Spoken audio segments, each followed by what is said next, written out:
You are listening to an American Free Press podcast. So now we fast forward to 2004.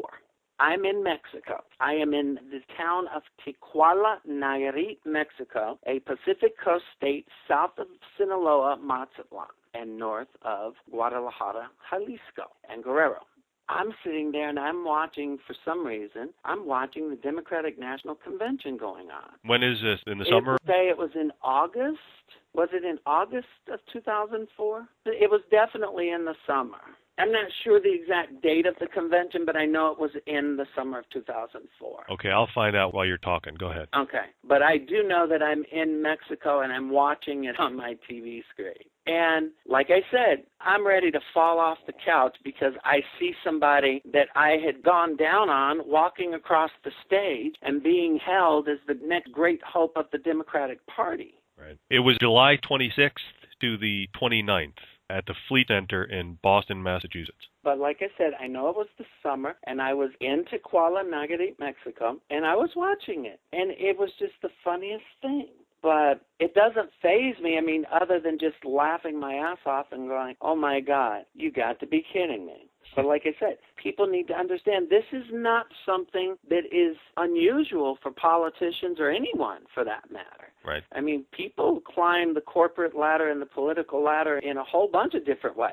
And not all of them are the squeaky clean, fine, upstanding citizens that people want to refer to themselves right, as being. And want to believe. Yeah, and of course, A lot of this was just revealed in those lawsuits against that actor, John Travolta. Exactly. Where Travolta said that Hollywood is controlled by a bunch of gay Jews, and you have to play the game to get along. You're absolutely right. But unfortunately, people want to ignore the fact they want to try to promote Barack Obama and anyone associated with him for some reason as being this almighty, angel, godlike individual that just could not ever associate with the likes of Larry Sinclair. Well, he associated with the likes of Tony Rezego for quite some time. Right. He associated with the likes of Stuart Levine, who arranged cocaine and gay sex-fueled parties in the Chicago gay community that he publicly sat in a courtroom and stated Barack Obama was a participant in on a regular basis. So people need to understand this is not just this godlike creature. But I wanted to ask you, before you continued, you talked about how someone who's gay knows that if someone else is gay. Do you think he's gay or do you think he's bisexual? Or do you think he's heterosexual? I'm glad you put it that way, or heterosexual, because you know how people in the gay community say, oh, well, you're born gay. It's not a choice. I tend to argue at that point. Yes, there are some people I truly believe are born gay that never made a conscious decision to be gay. It's just the way that they formed their opinions and their positions in life. However, I've also known in my lifetime some individuals who were not gay at all but chose to engage in a gay lifestyle because they knew that emotionally it hurt their family or their parents or someone that they wanted to strike back at. If you ask me, is Barack Obama gay, bi, or hetero? The strict definition of bisexual, someone would say, would apply because there is claims that he has actually engaged in sexual activity with Michelle. If, in fact, he is the father of Malia and Sasha, which I think Malia definitely resembles him more than Michelle, then if you go by the strict definition, then yes, you could say he's bisexual. If you ask me emotionally what he himself really feels he is, I'd bet my life that Barack Obama is gay, who did a Jim McGreevey type thing and married for political purposes or for position and status in life. I think Michelle Obama was a door for him to get into the African-American community in Chicago, which is something that he had never been able to accomplish on his own. In fact, if you go back with history, you don't see Barack Obama ever even really talking about the fact that he's black unless it had some political payoff for him. You think he's gay? I think he's gay. I do. Okay. You're somewhere in Mexico, which probably you wouldn't want to be right now because of all the murders and beheadings that are happening. Please. That just makes life exciting in Mexico. No thanks. I like my head. You see him on TV. This is almost 5 years has gone by. You haven't even thought of this guy. Not even thought of him. But, boy, I'm telling you, I have a memory that... I could tell.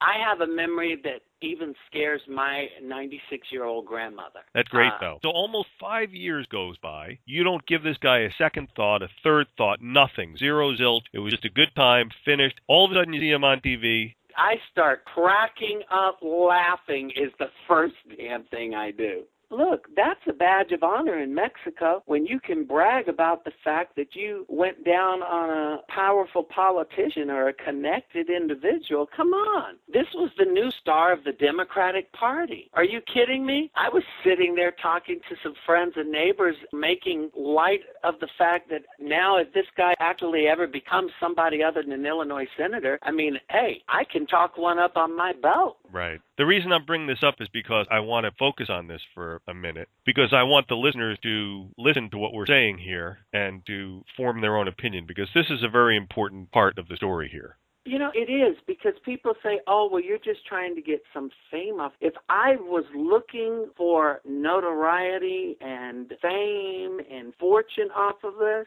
I could have done a hell of a lot better with this back in 2004 when he was the rising star of the Democratic Party. In 2004, again, for me personally, it was something to laugh at, but it was insignificant. And people say, well, the voters of Illinois. My concern is not the voters of Illinois or some Chicago Senate district that voted for this guy. This guy doesn't make any decisions that affect me. It doesn't matter to me. It's up to the people in the Chicago district that voted for this guy to put him in the Illinois Senate to want to know who he is. And it wouldn't have mattered.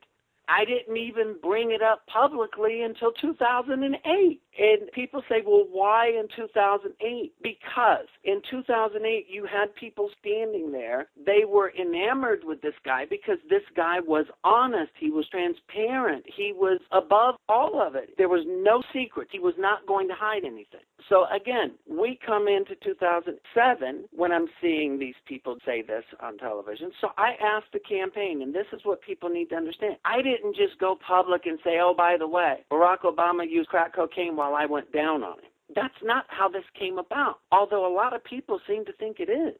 I committed 6 months of my life in 2007 of trying to get Barack Obama and the Obama campaign in the 2008 presidential election to simply figure out how they wanted to correct publicly his contradictions about the extent of his drug use and the time frames of it. And it wasn't just me knowing that he was lying as far as knowing that he was using crack cocaine as recently as 1999, but if people will go back over his public statements and interviews that he gave during the 2008 campaign cycle about the extent of his drug use, you can pull together a good 15 different interviews where he told one media outlet that he never did anything other than marijuana, only to find him giving another interview 2 weeks later saying that, okay, he used cocaine once in a while when he could afford it, to another interview where he swears he's never used any drug of any kind since high school, and then given another one later contradicting that, saying that he used in college. So what people need to understand is this wasn't just me going public on YouTube saying, oh, by the way, I blew this guy while he was smoking crack pipe. I spent 6 months asking the campaign to do the right thing, which is a phrase that Barack Obama likes to use quite a bit lately, and simply correct publicly their statement, their position on what drugs he used and when he stopped using them. What motivated you to do that, actually? Seeing this young lady on television while I was in Delaware in September of 2007, telling, I think it was MSNBC or CNN, that she was solidly behind the Obama candidacy and would volunteer because he was this honest and open candidate, and he had been more honest about everything that he had done. He was honest about using drugs and what drugs, and no other candidate had ever done that. That's what motivated me to contact the campaign. But you were motivated because it was a lie. Mm-hmm. Exactly. And that was the only thing I ever asked the campaign to do, was simply, look, here's the facts. He was doing crack cocaine in 1999. 1, that's not just marijuana. 2, that's many years after high school and even many more years after college. So if you're going to campaign saying that you are the most transparent, open, and honest candidate in American political history, then live up to that claim. And when was this that you contacted the campaign? September of 2007.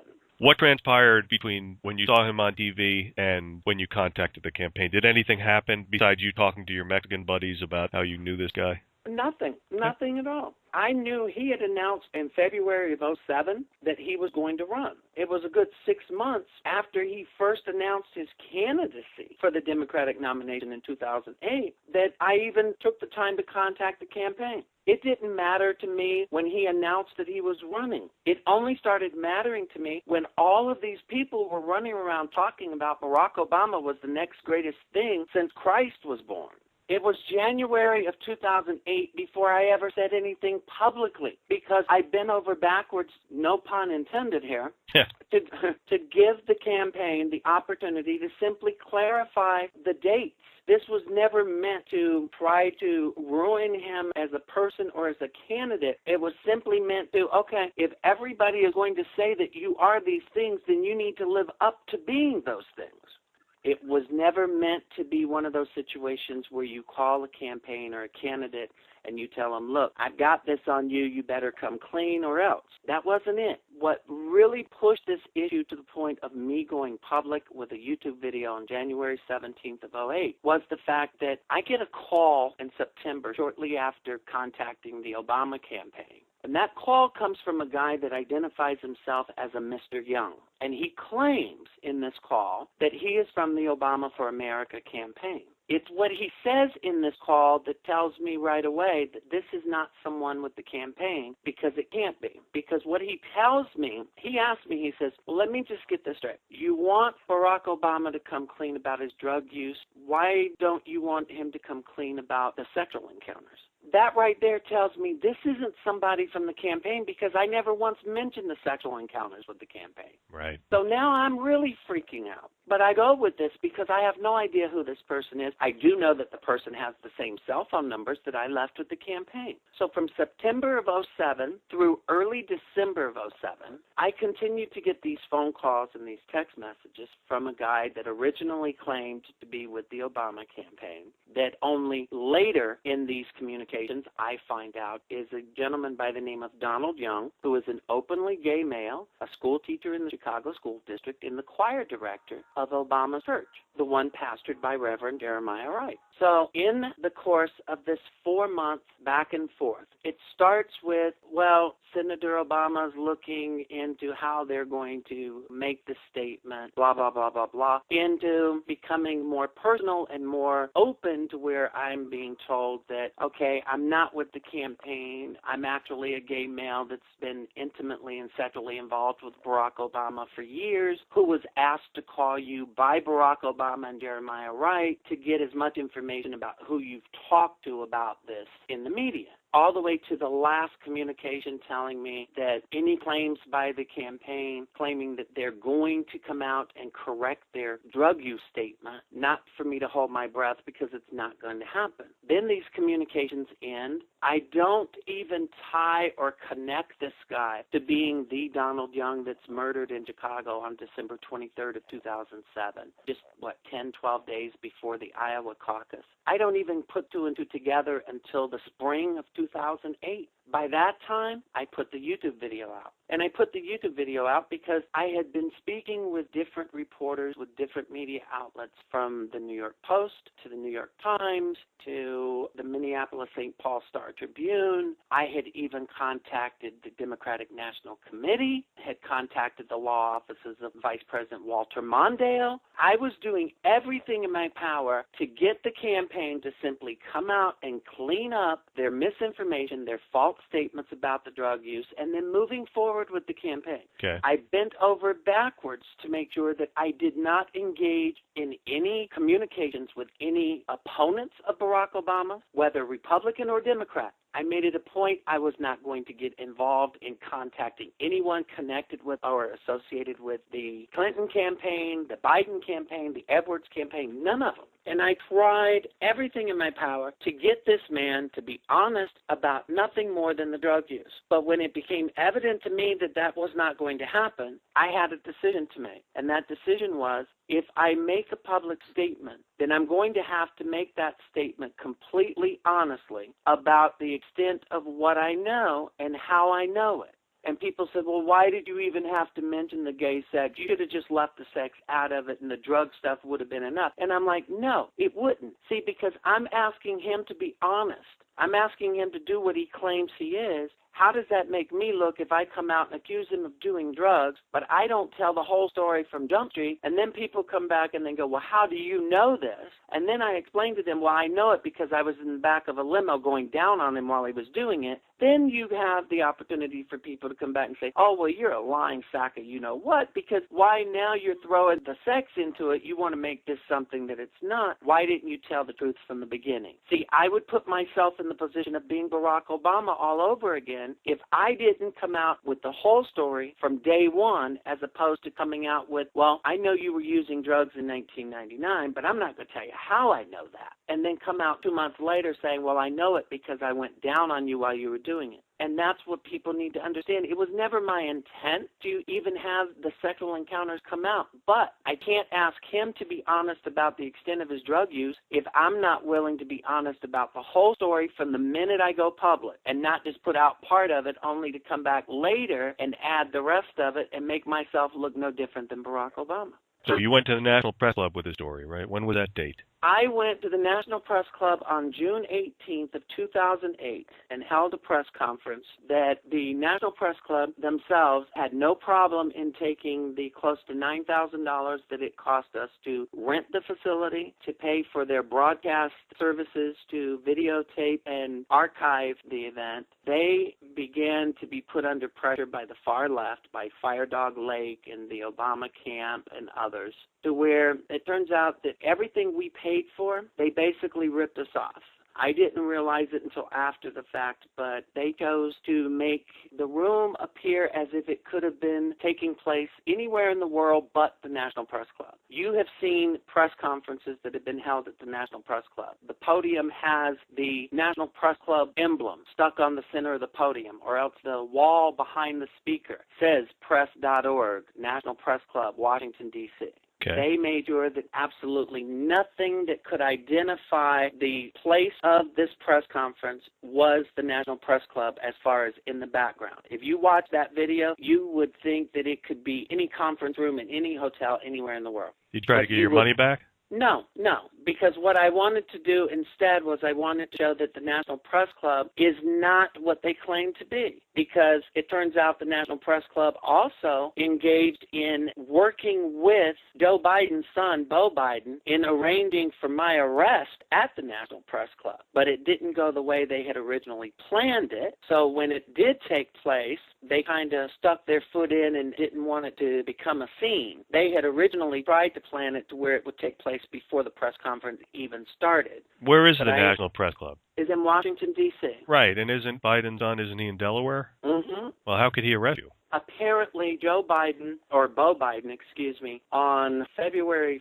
4th or 5th of 2008, secured a sealed grand jury indictment against me, accusing me of theft of $1,000 or more. They claimed that they mailed notice of the indictment to me, only if you saw the court record, you would notice that the court record shows that they never mailed anything because they never put an address on anything. Apparently, this warrant was not in the NCIC system, which is the National Crime Information System that all law enforcement agencies use. It was in there, but only within a 250-mile radius. The charge itself was brought about 17 days after my YouTube video went public on January 17th of 2008, shortly after his father, Joe Biden, dropped out of the 2008 Democratic nominating race.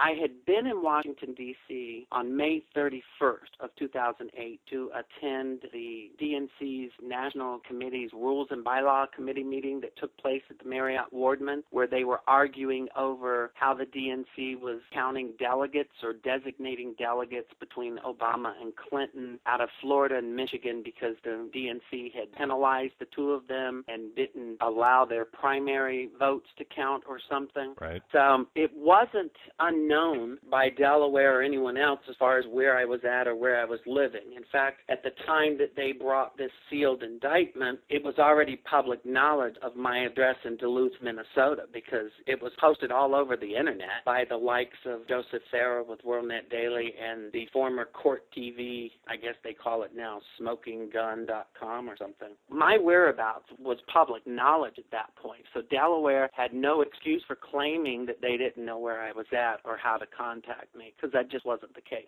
Apparently, the so-called charge, the National Press Club got together with Washington, D.C. authorities who decided to have me arrested at the press club and claim that I was arrested on a fugitive from justice warrant. Problem is there was never a fugitive from justice warrant that ever existed. In fact, when I was taken into custody on the 18th of June at the National Press Club, the authorities were asked to produce a copy of the warrant in which they were claiming they were placing me under arrest on, and they said they didn't have it. First, they said they had it downstairs in the garage in the car. So we walked down to the garage. Guess what? They still can't find it. They still don't have it. When they cuff me and take me into Metro DC's District 1 for processing, even once we get into the district station, they still cannot produce a copy of any warrant that they claim calls for my arrest as a fugitive from justice. Okay. It wasn't until the next day when I was taken before a U.S. magistrate in the D.C. court that D.C. officials actually filed their own charge for a warrant to arrest me as a fugitive from justice out of Delaware. So they had actually arrested me 24 hours before they had even brought charges on me. Why not? They can make up the rules, right? Exactly. They arrest me. I'm held in the D.C. jail for 6 days. I'm not allowed any phone calls. I'm not allowed to make contact with my attorney, who at the time was the strange kilt-wearing Montgomery Sibley. I was denied access to all of my medications, which I was prescribed to take, that were sitting in my hotel. The officer or the U.S. Marshal that actually processed me in at District 1 was kind enough to provide me with his cell phone long enough to call the hotel and let them know that I had been taken into custody so that they could secure my belongings in the hotel until I was able to make arrangements. That was nice of them. It really was. But for 6 days, I sat in a D.C. jail. I was never let out of the cell. I was never allowed to make phone calls to anyone. I was never allowed medication. Isn't that against the law? Well, technically it is, but look, they get away with doing what they do when they know that you don't have the resources to fight them back. Right. It was on the 23rd of June. I believe it was the 23rd of June. I would have to go back, but I'm almost positive it was the 23rd of June that my cell door opened, and I was told that I was being transported to Delaware. A individual with the Delaware Attorney General's office had come to D.C. to transport me to Wilmington. On the drive, he told me that he did not know why D.C. had done what they had done, because the type of warrant that was out of Delaware is common in the District of Columbia, and the District of Columbia has never taken anyone into custody and held them for Delaware to come pick them up. In fact, the normal process would be that you go before a magistrate in D.C. and the magistrate gives you 24 hours to get on Amtrak and show up in Delaware to address the issue. And I had told him that I had actually attempted to make that request of the magistrate, but not only did he not want to hear me, the U.S. Marshals in that courtroom physically grabbed me and took me out of that courtroom, telling me I didn't have the right to even open my mouth to the judge. Is this America we're talking about, or? It wasn't just with me. Apparently they did that with anyone. You had to let whatever attorney the court had put in that courtroom to speak for you, despite the fact that the attorney had never even spoken to you before you were taken into that courtroom. You didn't even know that that attorney was there to speak for you. This is ridiculous. So I was ordered held, and eventually they took me back in the courtroom, and the attorney that they had assigned asked the judge exactly what I wanted to ask her, which was, why can't I simply go out of here, get on Amtrak, and go to Wilmington and take care of this? But no.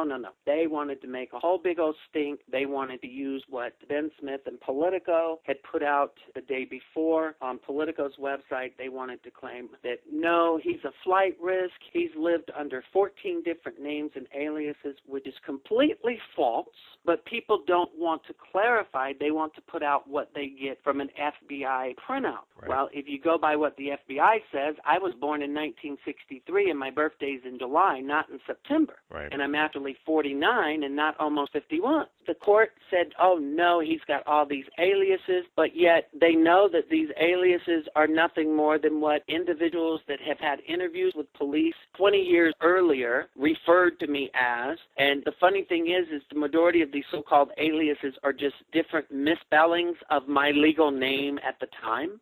So I sat there for 6 days, but the interesting thing is when I arrive in Wilmington, Delaware, I am in a holding cell for about 3 minutes. I appear before a judge by video conference, and I am immediately released on my own recognizance to return home to Minnesota with the understanding that I will have to come back to Delaware on certain dates to address these charges. Long and the short of it, a little more than 2 months later, and some close to $30,000 broker, the state of Delaware dismisses the charges, claiming that they have no evidence to support them. And they only do this the day before Beau Biden's father accepts the DNC nomination as the VP choice.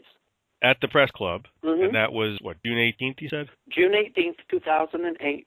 You went right from the press club to jail. Yep, that's not even the best part of this. These people from Politico and the Obama supporters couldn't even be happy with that. They wanted to actually make a scene at the press club that they could put out on the internet and put on the nightly news, but it backfired. One of them actually called Metro Police and had 2 uniformed patrol officers go running into the press club asking for me and demanding that I turn around, that I'm going to jail, only to have the U.S. Marshals and the detectives from the Metro D.C. Police Department look at them and tell them to back off, that they have nothing to do with this, that they have this under control. So these 2 officers who were trying to make a big old scene in front of television and media cameras at the press club end up being told to exit the room with their tails between their legs. Oh, my God. But it didn't stop the media from actually making reports that I was hauled off in handcuffs, which I wasn't. I walked out of that place with not a cuff on me. How many members of the quote-unquote media were in that room? I had originally reserved the Lissagore room, which could hold up to 40 people. That was already overbooked before we even got the press cards even printed or ready to print. We moved it to the Holman Lounge and had 120 chairs that were set up in the room itself, and I don't think there was 2 empty chairs in it. In fact, there were quite a few people that were standing up in the back because there were no chairs available. Wow. Was it all the media, even the corrupt mainstream media, they were there also? Oh, CBS, The New Republic, Politico, Reason, MSNBC, C-SPAN, CNN, they were all there, and not a single one of them wanted to report anything other than what Politico and Dave Weigel tried to do, which was try to make me look like a lunatic, and Huffington Post, of course, reporting it, talking about the most stupefying press conference in the world by the biggest circus clown in the media. Yeah. It's amazing how they walk in lockstep. That never ceases to amaze me. And people say that we have an independent press. It's such a bunch of BS. There's no such thing as an independent press here. How could they ignore the stories that they ignore in unison? Incredible. It's mind-numbing when you think about it. When you actually think about all of the press outlets, the prominent, the mainstream media outlets in this country, and how they report on the same damn thing every day, day in and day out. So basically they ignored you. You went to jail. You got out. The day before Biden was announced as the VP candidate, they dismissed charges. Anything significant happened after that? Well, what happened afterwards is it demonstrated the organization behind the efforts to silence me. The people who were adamant that I was going to go to jail for the rest of my life because Delaware could prove that I had counterfeited some money orders, which I didn't. They knew this. They knew this long before they ever even tried to bring an indictment. In fact, they had investigated all of it and had not determined that there were no criminal charges whatsoever that applied, only to wait and decide 2 months later when I go public about something on Obama, and all of a sudden it's a crime. What significantly happened was, after the dismissal, I managed to find postings of why people in the media were actually doing what we were just talking about, which was ignoring in lockstep. It turns out that you have these people behind the scenes that were making phone calls and sending emails to these media outlets and to their attorneys and to the reporters, flat out telling them that if they allowed Sinclair a venue, a platform, if they allowed me to speak or be broadcast on their airways, that they and their corporations would be sued for libel and slander. Problem is you can't sue for libel and slander if it's the truth. And you can't sue for libel and slander if you're a political public figure candidate telling the people of the country that they need to believe what you say. Yeah, but that doesn't matter, Larry. They could tie you up in court. Look at how much money they cost you. They don't care about the truth. They just care about tying you up and costing you money, right? Well, I just spent the last 2 years, from 2010 to February of 2012, fighting a $30 million defamation suit over my first book, only to prevail. But you're right. They succeeded in doing what they wanted to do. They cost Barnes & Noble, Books A Million, Amazon, myself, Ingram Content Group. They cost them enough money in having to respond and defend against it to the point to where they just decided, you know what, it's not worth it from a financial standpoint. I give Barnes & Noble credit. I give Amazon credit. I give Books A Million credit because rather than settle and cave in and pay these people anything, they did fight it. They did prevail. I fought it. I prevailed. Unfortunately, I had to fight it a little bit longer because I didn't have the resources that these companies had, so I had to fight Washington, D.C.'s most powerful lobbying law firm, Patton Boggs, on my own. So I think it's a sweet victory to know that little old me can stand up against some of the most powerful attorneys in this country and win. But you're right. It's all about tying you up and costing you excessive amounts of money to the point to where people would rather just remain silent and just turn their head and act like they don't know nothing than to get involved in having to stand up for the truth anymore. Right. The same thing happened to me with the New York Stock Exchange. They sued me, and I didn't back down. I fought them, and I did win. But again, it was somewhat of a Pyrrhic victory, as they call it. But I did prevail in court, and I was able to speak my mind, and what I had to say was protected by the First Amendment. But this is what they do. It's a game that they play, and it's unfortunate that they abuse the law of the land, the Constitution, to get their own way. And these people should be brought up on charges. And I'm sorry that you went through what you went through and all this. But where does it stand here now with all this? I am moving forward with the Sinclair News and Ellis News Group. I'm moving forward with my radio program, Through the Mirror with Larry Sinclair. I can stand here today and say that the book Barack Obama and Larry Sinclair, Cocaine, Sex, Lies, and Murder, is not defamatory. It's not libelous, and it has not been proven to be dishonest in any way, shape, or form, and it won't be. In fact, a U.S. District Court in Washington, D.C. has determined that there is no indication whatsoever that the book is slanderous, libelous, or untrue in any way, shape, or form. The book is still in print. It's still available. Unfortunately, it's only available either directly through us or through individuals who have their own Amazon stores that order in bulk and sell over Amazon. It is available through Amazon Kindle if people want a Kindle version.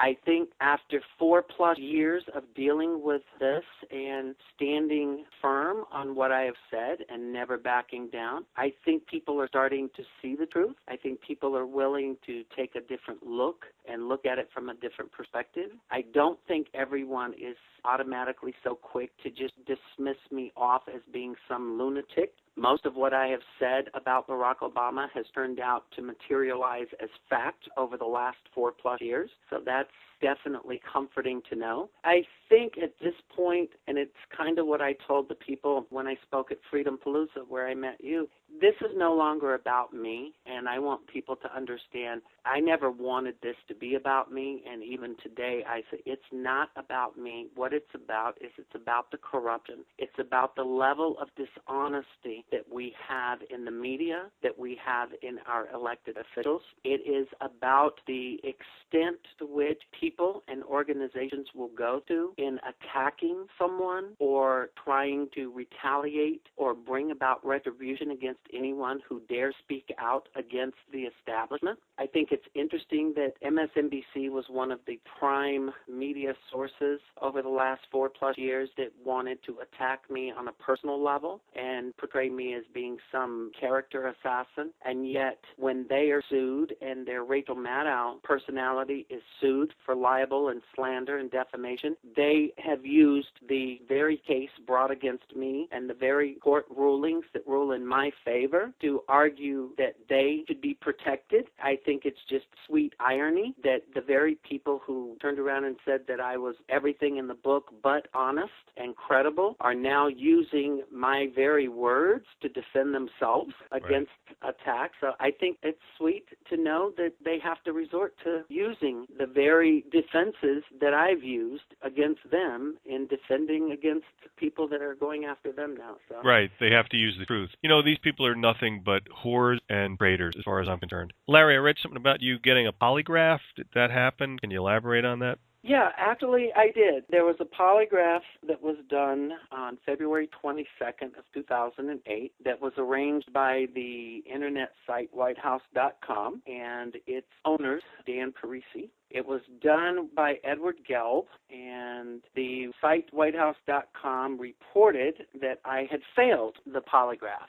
Since that time, there's been multiple claims and statements that I have failed multiple polygraph exams by multiple examiners. Even whitehouse.com attempted to claim that I had failed a polygraph and that I had failed based on multiple polygraph experts examining me. That's slightly misleading and dishonest. I did take a single polygraph test that was performed by a single polygraph examiner by the name of Edward Gelb. Mr. Gelb is famous for being known as the polygrapher to the stars, who am being chosen because there are reports that you can basically purchase the results that you want through Edward Gelb. But it seems that despite the claims that I failed, if you look at the video itself, which was only recently released, in fact it was filed as an exhibit in that court case, in the defamation case last August 2011, and we have made the entire polygraph video available because it proves some things that we have said all along. One, did not fail the polygraph test,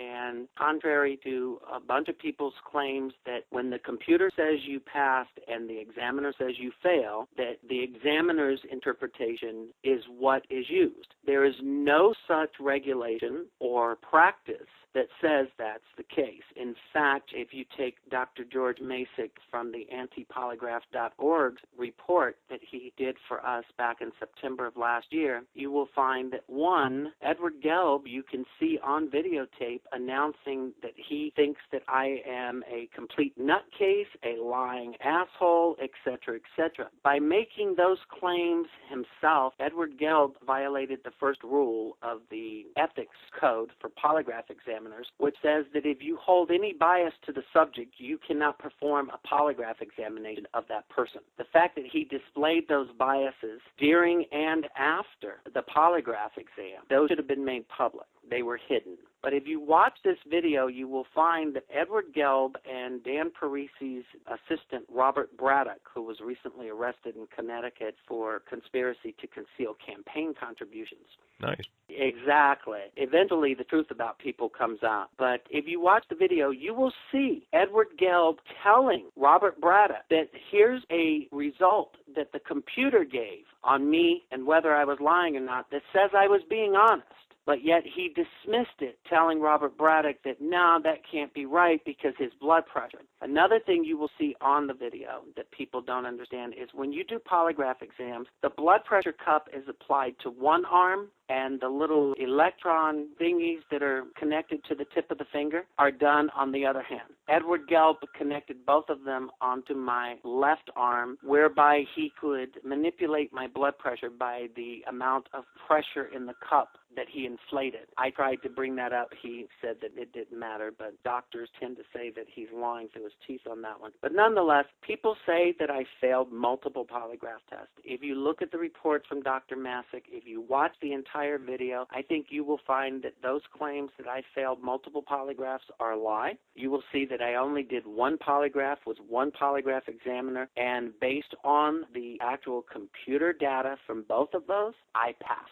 and I passed with flying colors. Have you thought about doing another one? You know, people have asked me, and I think about it when they ask, and then I think about it this way. When it was first announced that I was going to do a polygraph, the first thing everybody on the left or that was supporting Obama started saying was, oh, polygraphs don't mean shit. They're inadmissible in court. They're not proof of nothing, blah, blah, blah. The minute WhiteHouse.com decided they were going to claim that I lied, that the polygraph showed I was lying, all of a sudden those very same people that said, oh, polygraphs don't mean nothing, they don't prove nothing, all of a sudden they were the people going, well, look, he's lying. It proves it right here. So even if I did a polygraph today and the examiner was honest and it showed the same results that the computer analysis of the first one showed, which was I was telling the truth, people would still turn around. You would have people say, oh, this examiner's just lying because, so it won't prove anything to anyone. It'll just give people reason to question. And like I said, it's no longer about me. I think Barack Obama's own actions, his own words, and the actions of those that work with him and for him have more than proven my allegations to be substantiated without any doubt. Right. And I'm very grateful that you have retained your memory. It's very impressive. I used to have a memory, perhaps not that good, but I did used to have one. But I'm glad you still have yours because it came in handy, and I'm really looking forward to reading your book. And then after I read that, then it would be great to have you on again, and then we can go over the book and do a book review. Larry Sinclair of Sinclair News, LS News Group, and the author of Barack Obama and Larry Sinclair, Cocaine, Sex, Lies, and Murder. That's a question mark. Larry, I want to thank you so much for the time you spent explaining all this to the listeners. It's a fascinating story. I never knew about it in detail. Thank you for taking the time out to really elaborate on it and let the listeners decide. Dave, thank you for inviting me on. I appreciate it. It was interesting. It was nice to meet you at Freedom Palooza. And if you have any other questions, feel free to ask.